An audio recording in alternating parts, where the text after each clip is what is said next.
It's a real delight to introduce Kate Petriw from Wellbeing Economy Alliance.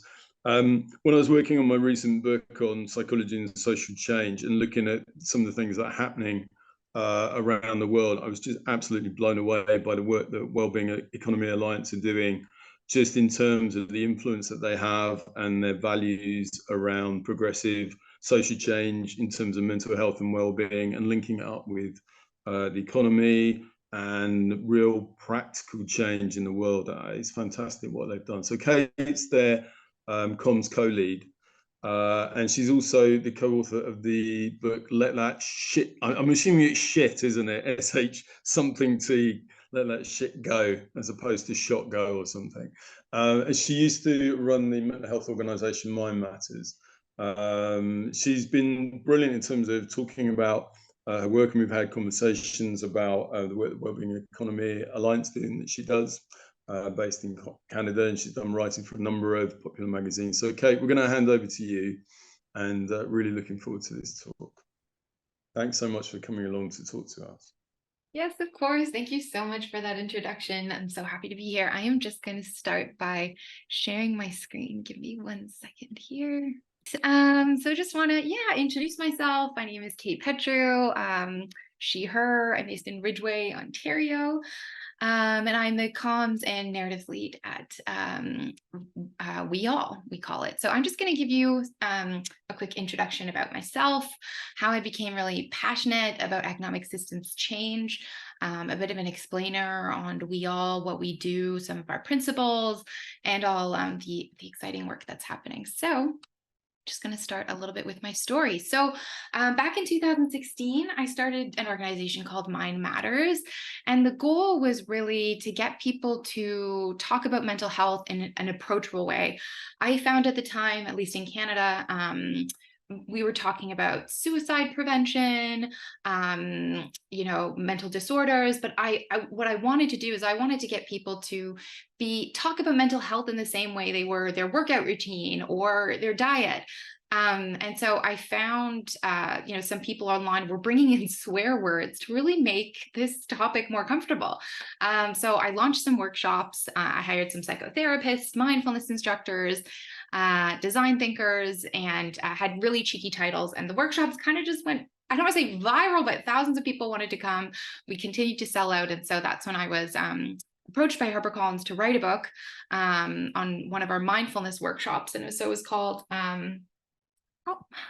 it was called Let That Shit Go. So really what the whole book is about is talking about mindfulness, but in this really approachable way. Because before that, there were many books where it was a little too spiritual for people. They felt that it had to go in ashram. So we wanted to kind of get into the market where people felt like they could discuss mindfulness. So it ended up doing really well. I co-authored it with my mindfulness instructor. We were one of the top 10 best-selling books at US airports, which was really random, and a best-selling book in Canada, and we're in 14 countries. So that's been really exciting.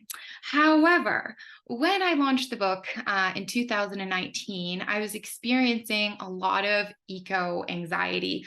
Climate stuff was really building up. I joined Extinction Rebellion at the time, but I had a lot of rage. And the spaces that I was in the wellness space, I felt like they weren't talking about this at all. No one was talking about eco-anxiety or talking a lot about these externalities like racism or the patriarchy. And nowadays, I think we've gone, a lot further, but I felt that there was a bit of toxic positivity, a little spiritual bypassing.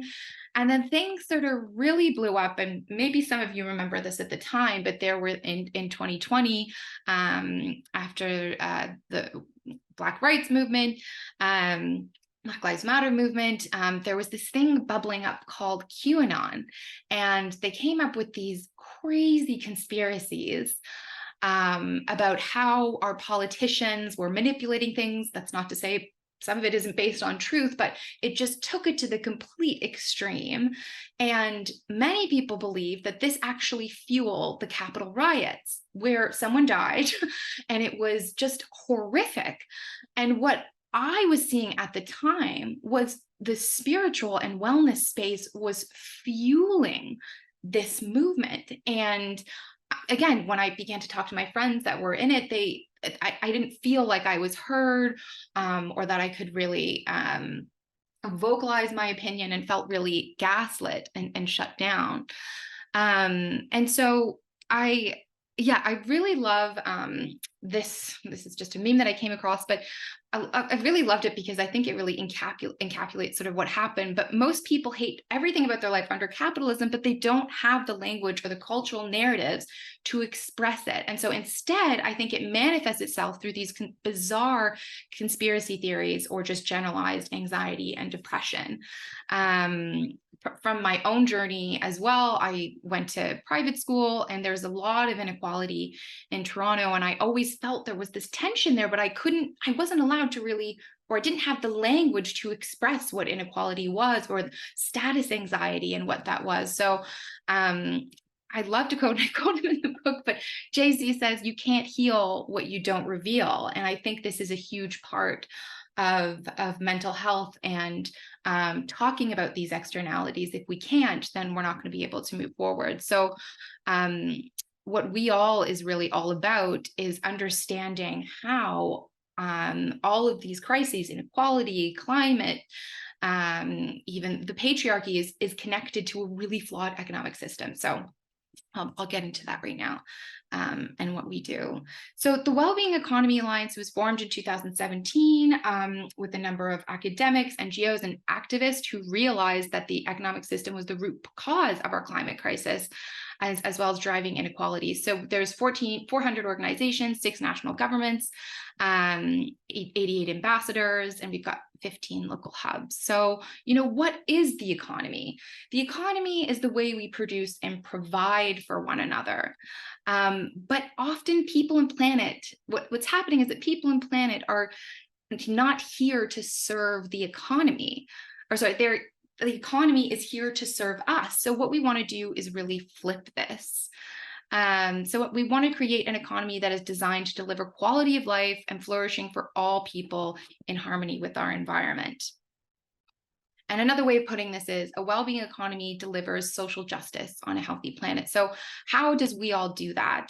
Well, we do it through the landscape, through changing narratives, through policy and power. So we launched something called Stories for Life, where we give people some ideas of how we can, earlier on Mick said We All was such a beacon for hope. And I think that this is because so much of what we see in the media is about horror studies, horror stories, that this is getting worse and this is getting bad, but we really want to lead the economic system transformation through positive stories, through nurturing nature, through community and collaboration and well-being.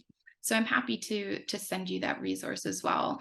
Other things that we do is around policy design. So we have a policy design guide. It was created with some of our members. We work with another institution where we have like a whole playbook, and a policy network where they use that as well. So I want to quickly jump into something called the Wellbeing Economy Government Partnership Program. So this is something that was spearheaded by initially We All back in 2017. And at the time, 3 female prime ministers, Jacinda Ardern, Nicola Sturgeon, and Katrin Jakobsdottir, the prime minister of Iceland, came together and said, we need to go beyond GDP. We need to be creating new economic frameworks that prioritize people's well-being. And so now there's 6 organizations, 6 countries, regional and national in total, who are spearheading this work. And I'm going to get into more detail on what they're doing, but just wanted to let you know that is happening. We also publish a lot of white papers. This is one paper that did really well and I thought would be interesting for you guys. We found that during COVID, countries like New Zealand, Finland, and Bhutan were able to successfully contain the waves of COVID by prioritizing well-being and not the economy. So countries like Italy that prioritized the economy actually failed from an economic standpoint and a well-being standpoint, whereas those countries that did the opposite, they prioritized well-being, did much better off. We've had some great wins. The Prime Minister of Iceland, she was actually nominated as a WHO champion for the Wellbeing Economy, which is fantastic. Other ways of or strategies of well-being economy you might have seen before. So the circular economy, community wealth building, regenerative economy. Our co-founder likes to say we all is a picnic blanket, and many of these pieces are underneath that. And so what we want to do is really shift power from top down, from bottom up. So it is an alliance. As I mentioned, we have 400 organizations, 15 hubs, policy networks, and things like that. So now I would like to, actually one last thing. Some of the other promising developments just this past year, we were speaking with the Prime Minister of, the President, of Ireland, one of our ambassadors on going beyond growth at the Balearic Islands. A parliament passed a future generations law. I'll explain what that is in a bit. Australia was actually inspired by New Zealand, who's part of our Wellbeing Economy Government's partnership program to create well-being budgeting. The World Health Organization mentioned us in a big landmark report that talks about how inequalities and how our economic system is actually harming people's health. We're actually working with Brazil on their national impact economy strategy. We had a big event around beyond growth. So these are just a few things that are happening and a bit about my story and we all. So if anyone has any questions, you can pop it into the chat there. But now I'd like to get into the principles around what we all is. So I think actually, John, we started a little bit later, so I'm going to, instead of doing the breakout room in 2 minutes, if we do it in 10 minutes, just when I finish this, that would be great. Thanks, Awesome. Kate. No problem. Okay, perfect. So we all has 5 needs. This is sort of the framework of what we do. So it's dignity, fairness, participation, nature, and purpose. So I'll get into each one of these. So we want an economy where people have dignity, where everyone has enough to live in comfort, safety, and happiness. There was a report from the World Health Organization. It said that what makes the difference to people, to life expectancy, is a number of things. So 35% of it is inequity to income insecurity and social protection. So this means, do you have a stable income? How often are you getting paid? Do you have enough? Then the 29% is that made up of inequity in living conditions. What are the conditions that you're living in? What does your house look like? What about the access to green spaces that you have?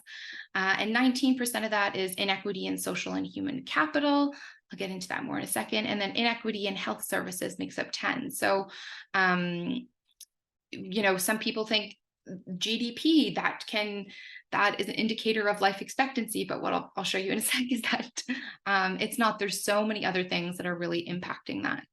And there's some great work that's been done by Kate Pickett and Richard Wilkinson in the spirit level. And what they found is countries that have higher income inequality have poorer off mental health problems, physical health outcomes. There's more instances of addictions and these kind of things. So really, really great book.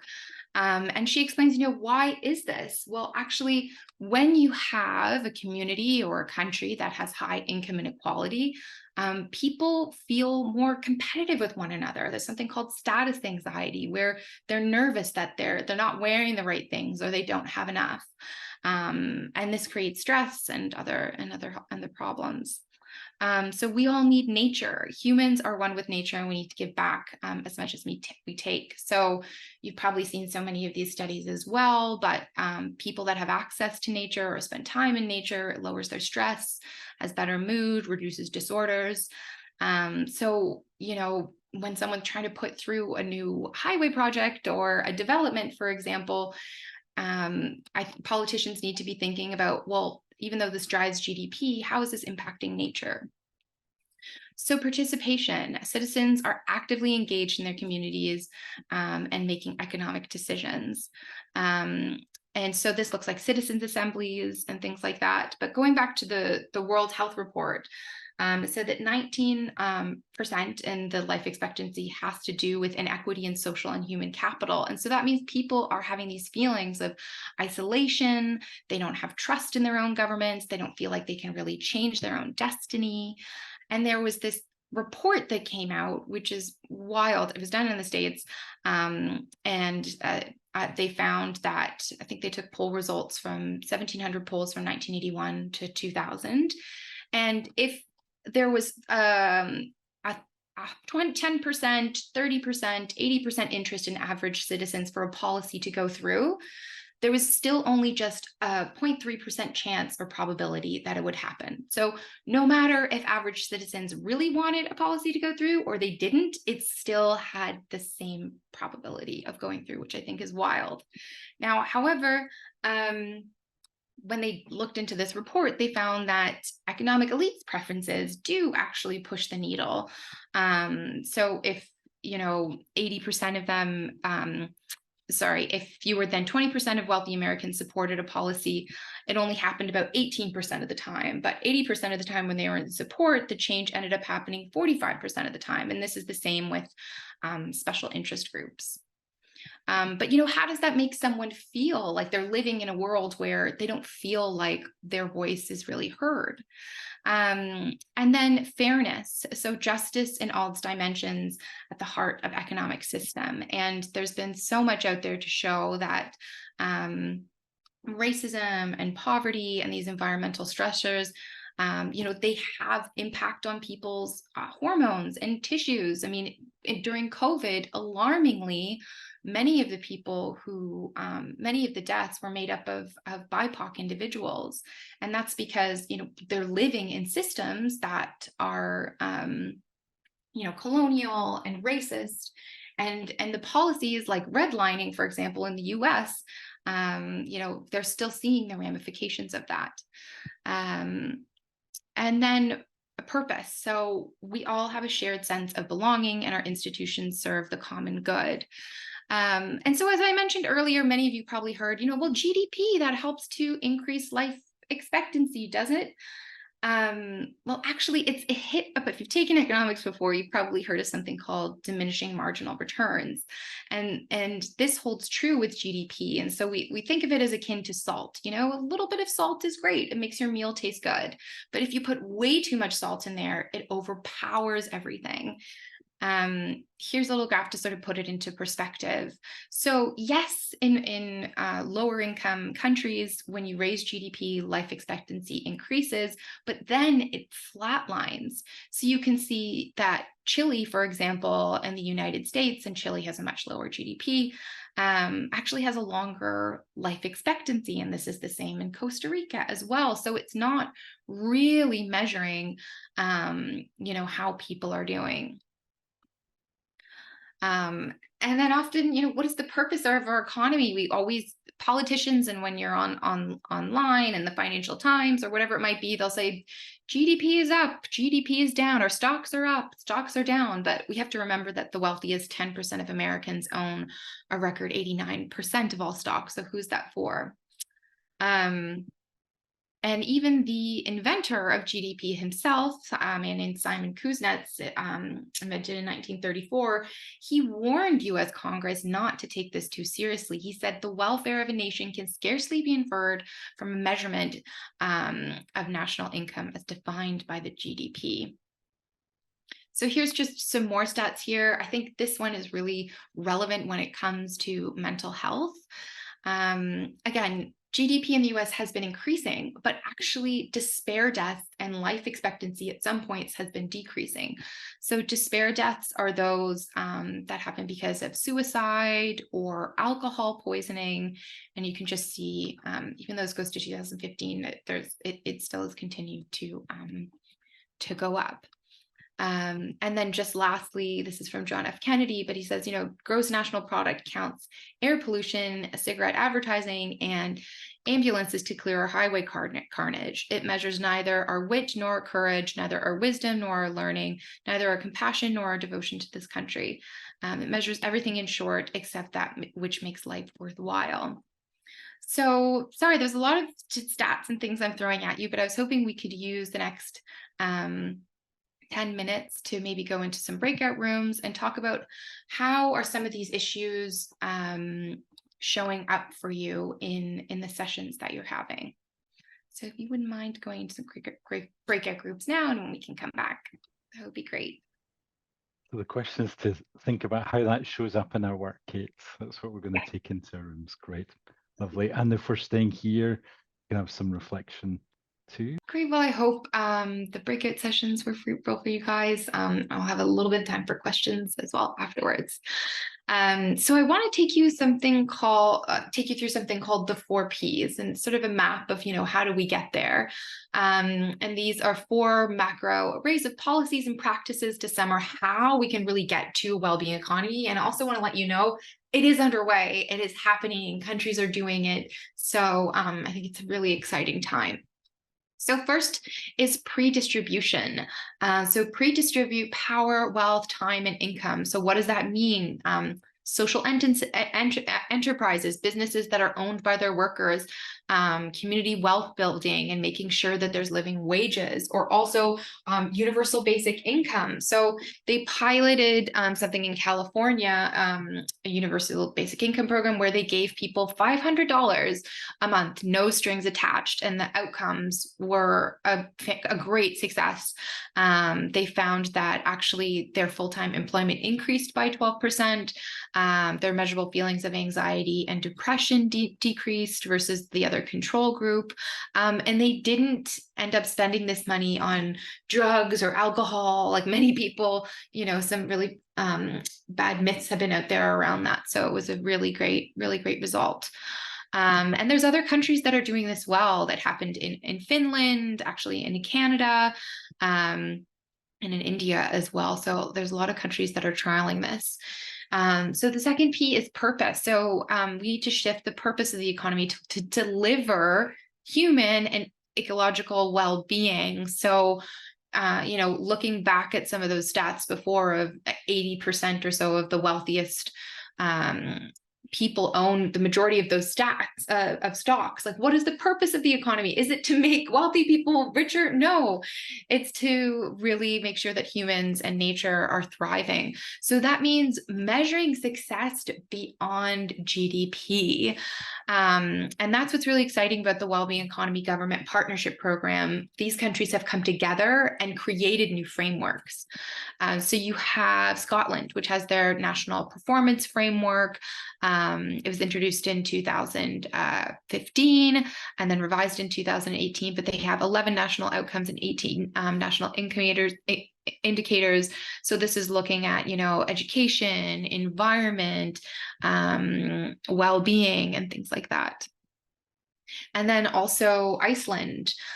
So they launched their indicators for measuring well-being, and GDP is only one of 39 indicators. And then when you look at sort of the outcomes and how people are doing in Finland, like the wage gap between men and women seems to dissolve, and, people are living longer lives and things like that. So there have been some good outcomes from that. I think Wales is a really fantastic example. They launched the Future Generations Act in 2015. And this actually came out of a dialogue that they had with citizens asking, what is the Wales that you want to see? And so they made seven different goals, 46 national indicators. And this just means, for example, a highway project that was proposed was actually vetoed because even though it increased GDP, it went through really precious wetland, and that wasn't good for future generations. So it's making these kind of decisions that are good for people and the environment, and using tools that go beyond GDP. So that is prevention. We adopt preventative measures that stop harm from happening in the first place. So this is outcome budgeting or circular production. And consumption. And when it comes to mental health or even health, actually in Costa Rica, maybe some of you have seen the Netflix one on blue zones. It's just out right now, but it's one of the areas where people live past 100. And one of the reasons why is because they actually have nurses and health services that come to you before there's actually a problem. So they might check in on you and say, hey, this is a good thing to bring into your diet, or you know, for mental health, like make sure that you're doing this. So having these kind of regular checkups, and of course, making sure that healthcare is free, can really have a good impact. So New Zealand, they launched the wellbeing budget. So again, instead of measuring things just by GDP, they're creating budgets with that focus on quality of economic activity, and also and well-being. So looking at things beyond profit. And then people powered.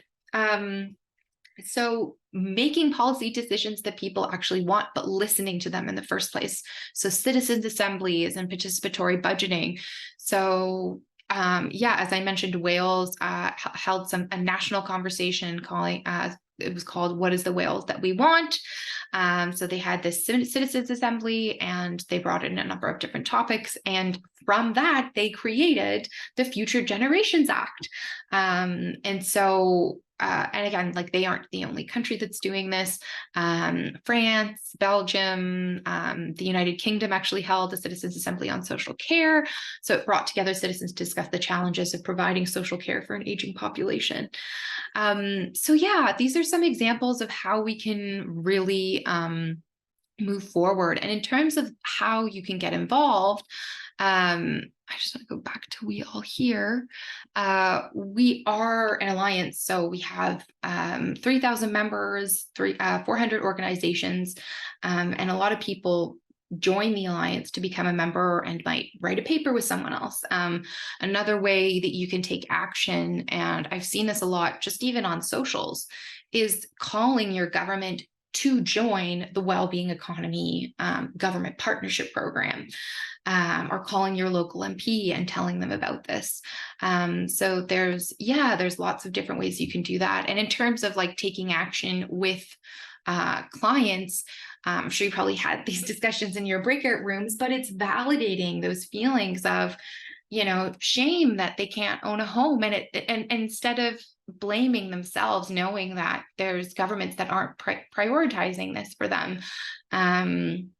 You know, they're not building more affordable housing, or just letting the financialization of the housing market kind of run rampant. I was just telling to Mick earlier, actually, my brother who's renting a house here in Ridgeway, the guy who owns it owns 81 other houses. Like, how is there not checks and balances in that? And in Toronto now, the average price of a home is $1.2 million. So half of my friends have left, and we've all had lots of just hard conversations of feeling shame and feeling like we can't do it, where really we shouldn't be feeling so culpable about it. So it's really validating those feelings, and then also saying there's ways that they can take action as well, you know, by becoming a member or talking to their MP and things like that. And you know, not this American kind of just pull up your bootstraps. You know, I heard that in order for us, I think this was a stat in North America, but in order for us to have the same living standard as our parents did, both people in the household have to earn an average of $160,000. So it's just changed, and it's just been hard. And so yeah, these are just some next steps that I thought were helpful. But I will stop here and open it up for questions. Thank you, Kate. That's really an excellent presentation. Mick, I want to make sure that we can get your audio as well. Some lovely feedback coming in the chat, so that's nice.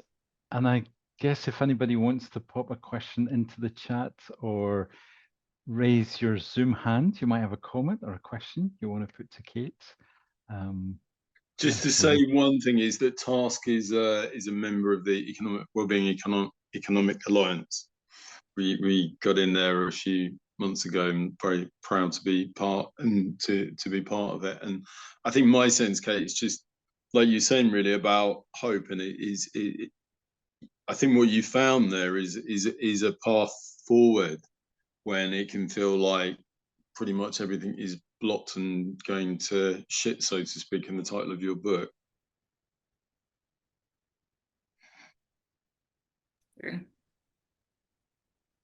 Yeah, and that's what I found, you know, in the wellness space. And And I wish I had learned a little bit more before I wrote my book, but there's often so much blame of saying, oh, well, you need to meditate more, you need to run more, you need to have a good diet for good mental health. And yes, like all of those things are true, but there's so many externalities, which is what I love about this group that, talks about the patriarchy, or how income inequality is harming you, or eco anxiety and all of that. There's so many other factors.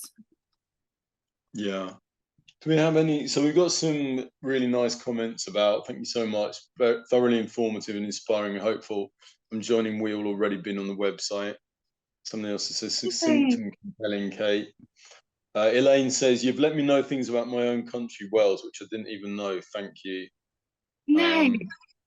I think it's really encouraging for people to hear. Somebody said, we talked in the breakout rooms about feeling powerless and felt this space has given us some hope that there are others out there who share our concerns and our fears. Oh, that's great. I think a really, what you're doing is really kind of linking that up then with policy. And do you feel hopeful, Kate? I do. I have moments, but I'm feeling pretty hopeful. Just knowing that there's more countries that are going to join. And I was part of the climate movement for a while, and now we partnered with Greenpeace, but I found a lot of environmentalists are making this connection between our economic system that doesn't care about the environment and the climate crisis. So yeah, I'm definitely feeling hopeful. But yeah, I'm curious in the breakout rooms, like if anyone wants to share something that they found from the breakout room that they wanted to bring up here. Yeah. So if there's anything from the breakout room that people want to share. John, can people come off mute? Yeah, we could just, if anybody wants to put their Zoom hand up by clicking the reactions button and then raise hand or wave at your camera. I'm kind of watching the cameras, or oh, Michael, there we go. Thank you for raising your Zoom hand. See if we can get you off mute. There we go. Okay, thank you, Keith. That was really great to hear you. I suppose I'm thinking really about the danger of locating the problem in the other, in governments, in corporations. And as I said in our breakout room, every time we buy something from Amazon, we're colluding. Every time we buy a new iPhone, we're colluding. Every time we do something that is kind of keeping the corporate wheel in motion. You talked about having your book published by Random House, which is owned by News Corporation, which is owned by Rupert Murdoch. This man is a monster as far as I'm concerned. And yet how do we, if I want to read your book, I've got to buy it. So if I buy it, then Rupert Murdoch gets even more money. If I buy it from Amazon, then they get some more money. It's so hard to avoid, even with the best will in the world, it takes such an effort. And every kind of fiber of our society is kind of through and through with these with the corporatization of the world we live in. And it feels so distressing. The question you asked about us to look at in our breakout rooms, and the distress that so many people, my clients, are experiencing, wherever they're working, if they're working in the public sector, in the corporate sector, they are feeling incredibly distressed about how they are being squeezed, and it is so distressing. And it's great to talk about hope, but sometimes it feels so hopeless from where I'm sitting from the client's point of view. They can feel so hopeless, trapped. And maybe my generation, coming of age in the 80s, we could buy those houses, and in the UK, in the post-Thatcher generation, we could buy those houses. We could rent feasibly in, decent cities, and maybe that's gone. I don't know. No, I agree. I mean, I think it's a right balance, right? Like I totally agree with that. Like, buying from Amazon or, making sure that you're making more sustainable choices. But I think that's one of the big backlashes we've seen, like in the environmental movement as well, is this whole idea of, recycle and do this. That was invented by Coca-Cola in the 1950s when they got backlash for littering. They invented the litter bug. And so then they said, let's make individuals more culpable. So, I'm not saying that individuals don't have a hand in it. And there's not something that they can do on our end. We can't just blame the government, because the government are people, they're our family, they're our friends, I think there's a right balance. I think we're just trying to, shift a little bit more in this way. But, when it comes to the consumerism and all that stuff, it's like, I think people are really strapped for time under neoliberal capitalism. They don't have a lot of space. And if we, what would it look like if we did have more time to spend with family and friends? Would we be trying to show off all the time, or would we find that enjoyment that we get from purchasing something through something else? So, I think there's so many. I don't have the answer. There's so many factors, but I totally agree with what you're saying as well. Like, we have our own responsibility. But sort of what I was saying about the wellness place, where we kept blaming ourselves. Like, it's been shown, people live longer when they have strong communities. And I think it goes from like the household level to the community level to the government level. Do we feel taken care of by our government? Do we feel taken care of by, like, that all leads to a sense of belonging, which reduces stress, which increases life expectancy and things like that. So yeah, but I definitely hear you. Yeah. Thanks, Kate. And thanks, Michael. There's a number of comments there saying valid and important point. There's a comment here, Kate. As a parent who suffers a lot with parental guilt for bringing a child into a world that has already visibly distressed him, it's encouraging that I can show him the work that the Wellbeing Economy Alliance is doing and the progress made. I love that. That's great. Yeah, and there was another one. I work with young people who articulate very clearly their awareness of social injustice and the feelings of helplessness with this. Do you do much? Are young people involved much with the Wellbeing Economy Alliance? Yeah, we do have something called We All Youth, and we're trying to make it bigger. But if there are some young people that are interested in being involved, we do have a We All Youth program. And I imagine you find that a lot of young people are very supportive of the We All agenda. Mm-hmm. Yeah, no, super supportive. We've been working with some younger Gen Zers, like an influencer, Isaiah Hernandez, and yeah, a lot of them are really, really keen to hear this, because I think especially, the Gen Zers and the younger millennials are feeling the brunt of our economic system a little more, so they know, like, they get it, and there's a big anti-capitalist movement. But we just want to say, this is something beyond that. It's not socialism or capitalism. This is just, we can do things differently, Yeah. Hazel, did you want to come in, and then we'll need to start bringing things to a close? Would like to come in. Thank you. A couple of years ago, when Jonathan Sachs died, the last book that he wrote was talking about and regretting the loss of the notion of the common good in our society. And that's why I think this whole thing is about values, and things like donut economics, and this lovely presentation today from Kate is a great encouragement. So I just wanted to say, from the perspective of some historians, humanity has developed in a series of awakenings, and it's generally reckoned we're in the process of a fourth awakening, and that is about the values which are catching on and catching fire. And you have expressed this to me today in a way which gives me great hope. I've read a lot of what Deal has been doing, so it's quite fun to see Wheel come up as well and join in the whole movement. But that's what's required. It's a people movement that says there is hope. And I thank you for that. Well, thank you for that. I love that. Also, Kate Rayworth from Donut Economics is one of our ambassadors, so she's a big champion of this. Okay, just in case people don't know, do you want to say a little bit about Donut Economics? Because it is very aligned, and it's such a wonderful initiative as well. Yeah, for sure. I mean, so like the Wellbeing Economy Alliance, we you know, we don't say you have to use this specific framework, but we love the work of donut economics and what they're doing and all of the different, you know, she has this, if you haven't seen it, but there's this amazing thing where it's like, here's our planetary boundaries, you know, here's the social boundary and how we need to really stay within the donut in order to have like a thriving society and a healthy life. And a lot of them are really connected to the Sustainable Development Goals. And so it's just a beautiful like visual example, if you will.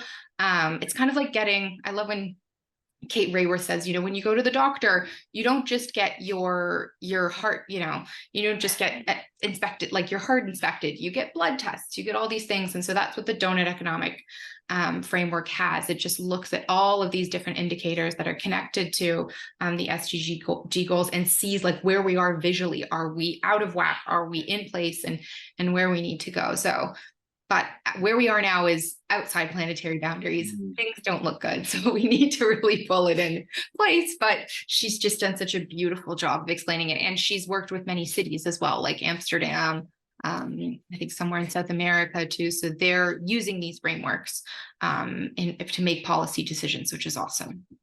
So that's the deal, is the Donut Economics Alliance. Unfortunately, it doesn't work brilliantly in the UK because most of our donuts have jam in the middle. So we don't have those ring ones. So you have to admit, yeah, it's the ring ones, not the jammy ones. But it's a brilliant image of the, yeah, that if you think of a ring donut and then you have to stay inside the ring, don't you? If you go too far outside or collapse on the inside, then it's about recognizing our limitations again, rather than just thinking we can have eternal growth. Kate, thank you so much. I think it's just been a fantastic presentation. People have valued it so much.